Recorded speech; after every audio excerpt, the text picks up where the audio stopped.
Estou aqui para fazer a introdução ao nosso resumo do livro de Romanos. Meu nome é Janine Santos Perucchi. Das 21 cartas que fazem parte das escrituras gregas cristãs, Romanos é a que aparece primeiro. O apóstolo Paulo escreveu 14 dessas, incluindo o livro de Romanos. Provavelmente, em 52 era comum, Paulo começou a sua terceira viagem missionária. Enquanto estava em Corinto, por volta do ano 56 era comum, Paulo escreveu aos cristãos em Roma, uma cidade que ainda não tinha visitado.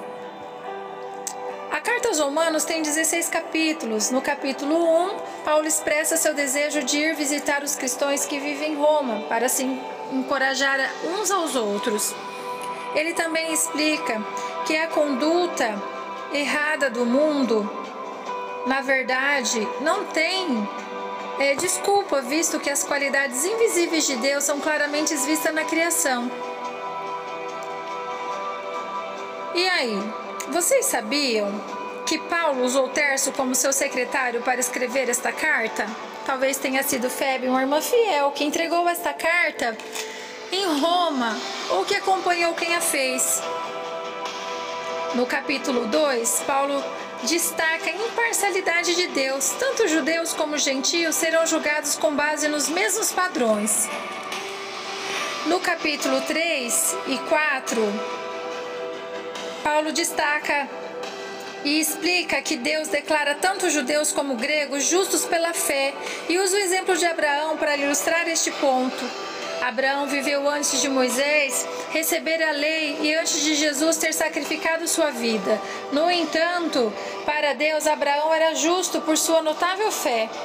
Nos capítulos 5 e 6, Paulo para e raciocina por conta de Adão ter pecado. Todos os humanos herdaram o pecado e morte. A salvação só é possível, então, por meio da fé em Jesus e a morte sacrificial dele.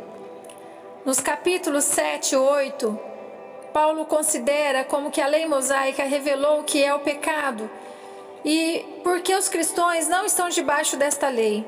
Nos capítulos 9 e 10, Paulo explica que aqueles que exercem fé, independente da sua nacionalidade, podem tornar-se filhos espirituais de Deus.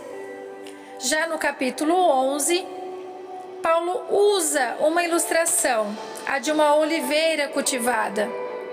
Os judeus que rejeitaram o Messias são comparados aos ramos que são arrancados. No seu lugar são enxertados ramos de uma oliveira brava, que representa os cristãos gentios.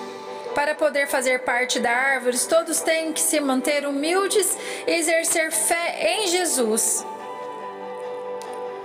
Nos capítulos 12 e 13, Paulo exorta os cristãos a serem pacíficos uns com os outros e amarem uns aos outros e a respeitarem as autoridades governamentais. Nos capítulos 14 e 15, os cristãos são aconselhados a pararem de se julgarem uns aos outros, mas antes se apoiarem e principalmente as que são fracos. No capítulo 16, Paulo conclui com palavras de encorajamento e cumprimentos calorosos. Ele menciona 26 pessoas, todas por seus nomes. À medida que se lê as cartas aos Romanos, nota-se como Deus é imparcial com todas as pessoas, como os cristãos devem ser pacíficos, como os outros, e na verdade, como a libertação do pecado e da morte vem por exercer fé em Jesus e do reino de Deus. Deus abençoe a todos.